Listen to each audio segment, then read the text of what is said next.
harkuun hordoftoota fi kabajamtoota chaanaalii koo akkam jirtan nagaa keessanii baga walitti deebine viidiyoo haadha warri haaraa dhuftan anaa dhufu warri duraan maatii taatan immoo baga walitti deebine har'a haala ittiin mana keessatti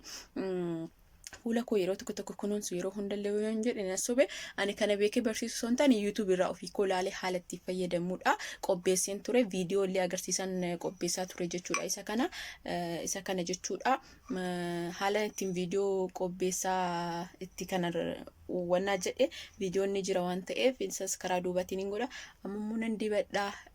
na wajjin turaa fuula keessan kunuunsaa gaariidha dhugaa isiniin jedha yeroo hundaa guyyaadha yoo kunuunsine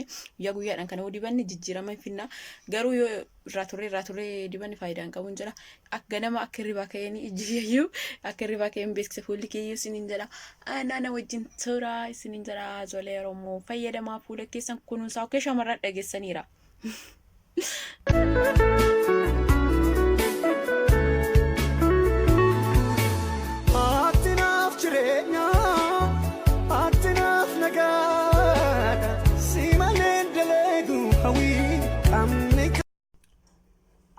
Akka ofii koo mana keessatti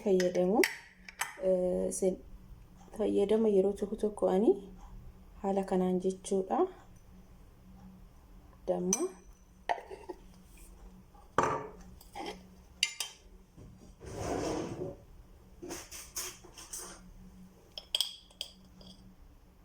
irjii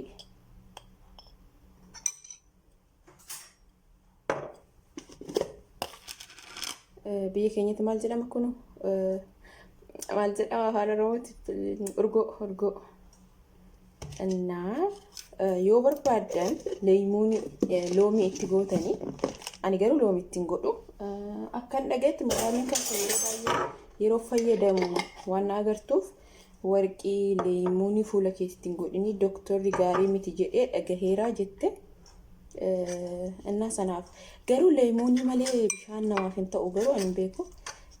garuu ittiin godhaa jechuudha leemuunii diqqu garuu fuula keessanitti leemuunii baay'isina madaami yeroo baay'ee waan kana yoo fayyadamu leemuunii fuula keessatti baay'isanii nama guba jedhanii gaarii miti jetti maalan beeka garuu namoonni baay'een fayyadamu እና amma leemuun itti godheetini haala ittiin diqadhu hundayyuu na wajjin isin agarsiisa jechuudha koy leemuun yeroo itti godhu isin agarsiisa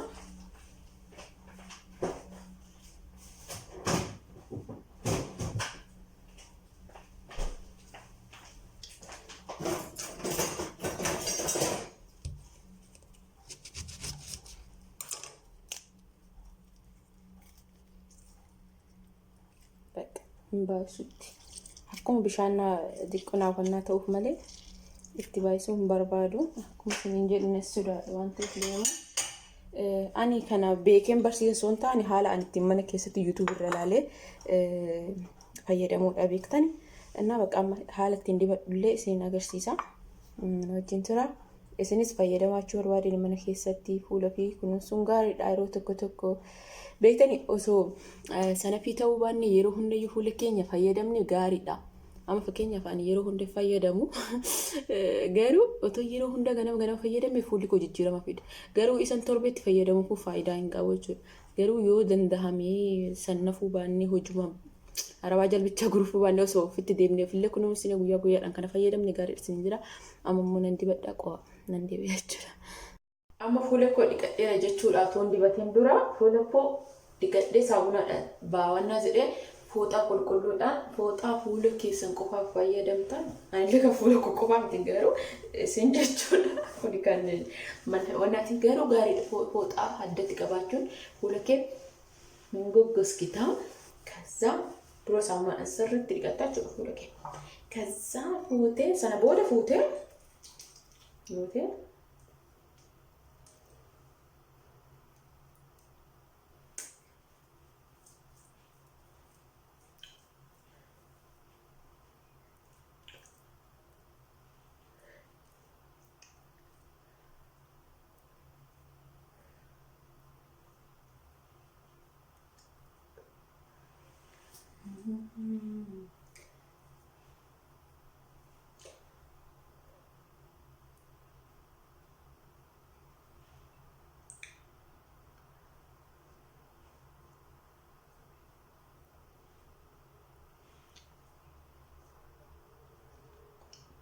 midhiillee dibachuu. Innaa soositti illee dibatame gaariidha garuu asillee gaariidha dibachuun garuu haa ta'u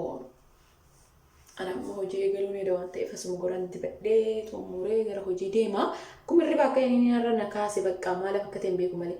Maaliif isin agarsiisa beektanii viidiyoo kana gaayis yoo nama dibatu argitan isin kakaasa dhugaa. Kanaaf akka dibattaniif jechuudha. Dibadhaa baay'ee gaariidha isiniin jedha. Amma daqiiqaa 15 ture dhiqadhaa jechuudha. Okay. Amma goggogee jira dhiqachuun barbaada garuu kana caalaa goggoguu qaba ture akkuma isiniin jedhu sa'aatiin qabu.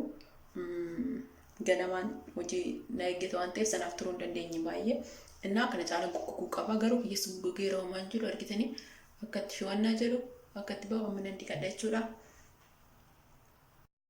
Amma kinoo akkuma argitan dhiqadheeraa innaa yaadni kiyya har'aa maal jechuu barbaadeni fuula keessan kunuunsaa dibadhaa dhidhiqadhaa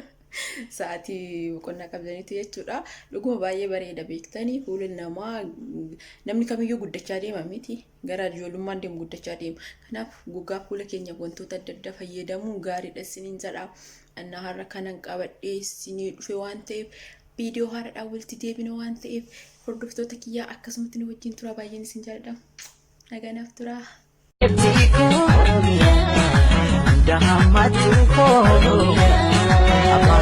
Wakatu,